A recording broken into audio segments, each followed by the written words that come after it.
Inter Milan bermain dengan penguasaan bola yang merepotkan barisan pertahanan Fiorentina dan menciptakan ruang-ruang kosong di pertahanan Fiorentina yang dimanfaatkan oleh Inter Milan untuk menciptakan gol. Ya, Inter Milan menang tipis 2-1 atas Fiorentina di lanjutan Liga Serie A Italia.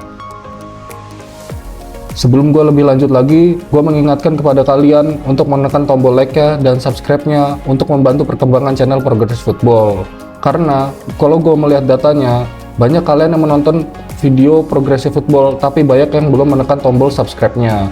Jadi gue harap kalian melakukannya.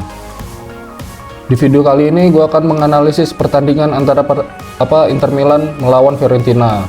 Pada pertandingan ini, Inter Milan yang bermain di kandang menggunakan formasi 3-5-2, itu formasi pakamnya Inter Milan. Sedangkan tim tamu Fiorentina menggunakan formasi 3-5-1-1.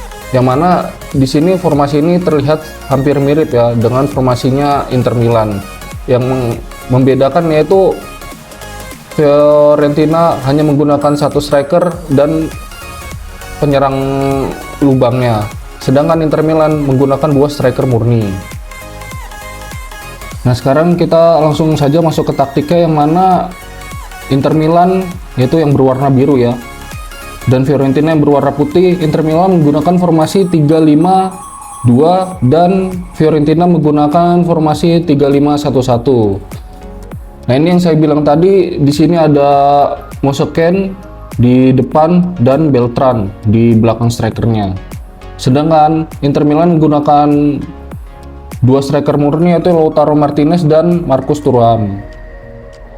Nah, pada kick off babak pertama yaitu Fiorentina berkesempatan memulai kick off-nya lalu memulai serangan. Dan di saat memulai serangan diserang oleh Fiorentina, Inter Milan langsung berubah formasi menjadi 5-4-1, yang mana Darmian langsung ditarik mundur, Augusto ditarik mundur juga. Dan di sini yang menariknya, Mkhitaryan lebih turun ke belakang lewat 3 garis tengah, Calhanoglu di belakang, Barella lebih ke samping. Di sini Martinez yang turun, bukan Marcus Thuram. Nah, seperti ini formasi saat Inter Milan bertahan, menyisakan Marcus Thuram.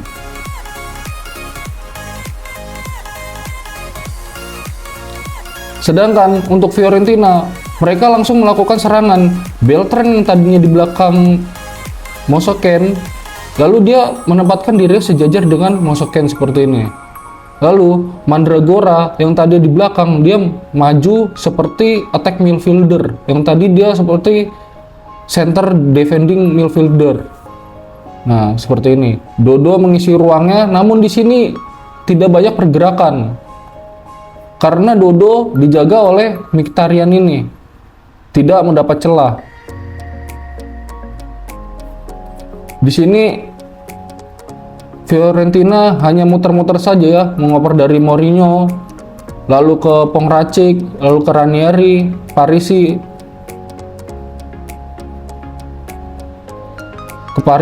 lalu ke Ranieri lagi, sehingga di sini buntu. Gosen mau memperlebar sayap ya, di sini sudah dijaga oleh Barella dan Darmian. Di sini Parisi bingung mau ngoper bola ke siapa lagi, karena Mandragora di sini tidak membuka ruang ke tengah, menarik mundur agar Lautaro Martinez maju, sehingga Parisi bisa menggiring bolanya lebih masuk ke dalam dan mengoper ke Beltran. Tapi sayangnya itu tidak dilakukan oleh Mandragora untuk mundur, membuka ruang, menarik Martinez lebih maju, dan Parisi bisa masuk ke tengah mengoper ke Beltran. Itu skema pertamanya, tapi sayangnya tidak dilakukan oleh Fiorentina. Yang perlu kita garis bawahi ya teman-teman, di pertandingan ini Inter Milan lebih banyak melakukan serangan itu dari samping, menggunakan umpan-umpannya yaitu dari Darmian dan Augusto. Darmian berhasil masuk ke lini pertahanannya Fiorentina agak melebar, dan Augusto juga seperti itu, agak melebar di sisi kirinya pertahanannya Fiorentina. Jadi ini yang menariknya, di pertandingan ini total umpan silang yang dilesakan oleh Inter Milan itu ada 19 umpan silang, sedangkan Fiorentina ini hanya melepaskan 3 umpan silang. Berarti ini formasi 3-5-2 yang diterapkan oleh Simone Inzaghi, penguasaan bola ini sangat efektif. Dan Fiorentina sempat kebingungan karena ada 2 pemain sayap yang membantu lini serang, sedangkan back-back yang di belakang seperti Pavard, Bastoni, Acerbi itu membantu melewati garis tengah, sehingga membuat banyak ruang yang terbuka di pertahanan Fiorentina, sehingga pertahanan Fiorentina itu bingung. Di gol pertama Inter Milan itu yang dicetak oleh Lautaro Martinez yang mendapatkan umpan pojok, mendapatkan umpan dari skema tendangan sudut yaitu dari Calhanoglu, yang mana ini sepertinya sudah terbiasa di latihan. Jadi dimanapun bola datang ke tengah, yaitu Lautaro Martinez selalu siap menyambut umpan-umpan tersebut. Seperti umpan dari Darmian, Lautaro Martinez selalu siap. Umpan dari Augusto, Lautaro Martinez selalu siap. Umpan dari manapun, Lautaro Martinez selalu siap menyambut umpan-umpan tersebut. Padahal kalau kita lihat dari tinggi badannya Lautaro Martinez, postur badannya itu tidak terlalu tinggi. Dia mempunyai timing yang tepat untuk melakukan sundulan-sundulan tersebut. Beberapa kali dia melakukan sundulan, ada yang terkena tiang, ada yang keluar. Itu yang menandakan dia mempunyai timing sundulan yang tepat, walaupun dengan postur dia yang tidak begitu tinggi. Nah, ini yang sangat penting bagi seorang striker. Walaupun tubuhnya tidak tinggi, tapi dia mempunyai insting mencetak gol baik dengan tendangan maupun dengan sundulan.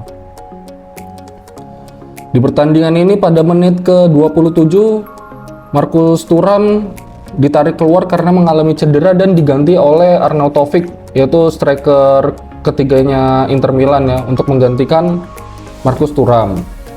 Dan sebagai pemain ganti, Arnautovic ini berperan sangat penting juga ya, tidak keluar dari skenarionya pelatih, tetap melaksanakan tugasnya apa yang direncanakan oleh pelatih, yang mana di saat bertahan Inter Milan hanya menyisakan Arnautovic dan Lautaro Martinez lebih ditarik ke belakang. Kita lihat pada pola serangan ini. Nah, di sini ada Arnautovic hanya sendiri di depan dan memantulkan bolanya kepada Lautaro Martinez, sehingga Lautaro Martinez bisa menggiring bola untuk memancing para pemain-pemain Fiorentina untuk mengejar Lautaro Martinez. Dan di sini bisa kita lihat Arnautovic berdiri bebas sehingga menciptakan celah di pertahanan Fiorentina.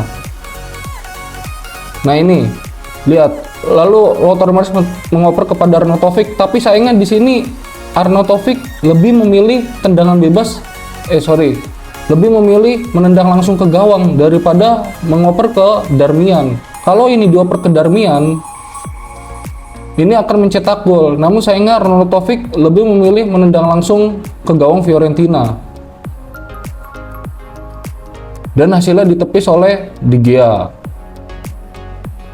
Oke, di sini kita akan membahas tentang skema tendangan bebas yang dilakukan oleh Fiorentina untuk menyamakan kedudukan dan menghasilkan tendangan penalti untuk Fiorentina. Yang mana di sini ada Dodo yang mengambil tendangan sudut dan mengoper ke Beltran. Lalu Dodo mundur sehingga pemain Inter Milan ini terbuka semuanya, tidak fokus kepada Beltran. Dan di sini terbuka, Gosens di sini kosong, tidak ada yang mengawal, sehingga Beltran mengoper lagi ke Dodo. Dan Dodo memberikan umpan silang yang akurat kepada Gosens, disambut Gosens langsung lari dan terkena handball tangannya Darmian sehingga mendapatkan penalti.